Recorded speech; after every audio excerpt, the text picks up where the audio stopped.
By early 1943, the Allied naval blockade had essentially locked down the world's oceans. Moving undetected across the globe was nearly impossible. This is Subhas Chandra Bose, a fierce anti-colonial nationalist who wanted to free India from British rule. But at this moment, he was entirely trapped in Berlin. His alliance with Nazi Germany had reached a dead end. The German military was bogged down in Russia, and Adolf Hitler had zero genuine interest in helping liberate India.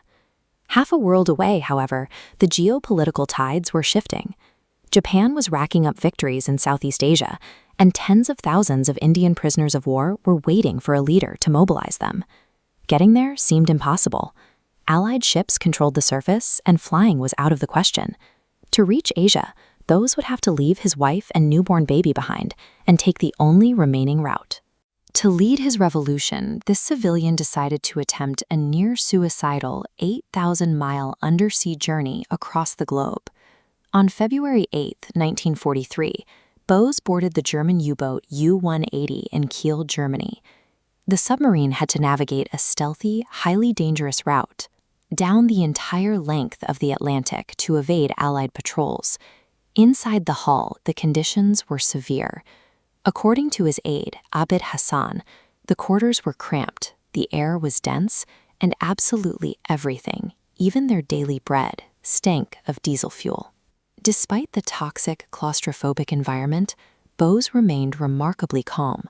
When the sub crossed the equator, he even participated in a bizarre moment of levity, undergoing a mock baptism by a German sailor dressed up as Lord Neptune. But surviving the brutal physical and psychological toll of the Atlantic crossing was merely the prelude to the most dangerous naval maneuver of the entire war. By April 1943, the U-180 had rounded the Cape of Good Hope and entered the waters southeast of Madagascar.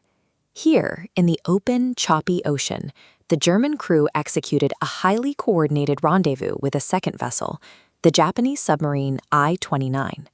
With Allied threats nearby, Bose and his aide boarded a rubber dinghy and rowed across the violently churning waters between the two massive steel hulls.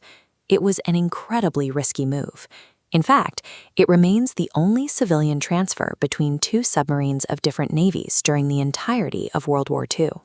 This single, wildly improbable mechanical maneuver acted as the literal, physical bridge for his shifting geopolitical alliances. In May 1943, Bose successfully disembarked in Sumatra, bringing his grueling undersea survival story to a close. He immediately pivoted to diplomacy, traveling to Tokyo to secure a crucial military alliance with Japanese Prime Minister Hideki Tojo. With Japanese backing, he arrived in Singapore, declared the Provisional Government of Free India, and rapidly reinvigorated the Indian National Army. He galvanized both former prisoners of war and local expatriates, even creating a novel all-female combat unit known as the Rani of Jhansi Regiment. Through that single 8,000-mile journey, Bose went from an isolated exile trapped in Europe to the commander of a recognized multi-ethnic liberation force in Asia. Ultimately, the Indian National Army's military campaign ended in defeat alongside the Japanese in 1945, followed shortly by Bose's tragic death in a plane crash. But the 1943 submarine journey cemented his reputation. He proved he was a leader, willing to endure absolute extremes to fight for his country's independence. Today, that specific feat is officially recognized by the modern Indian military. The civilian who braved two oceans is now enshrined as India's first submariner, and the Navy headquarters in Kolkata forever bears his name, INS Netaji Subhash.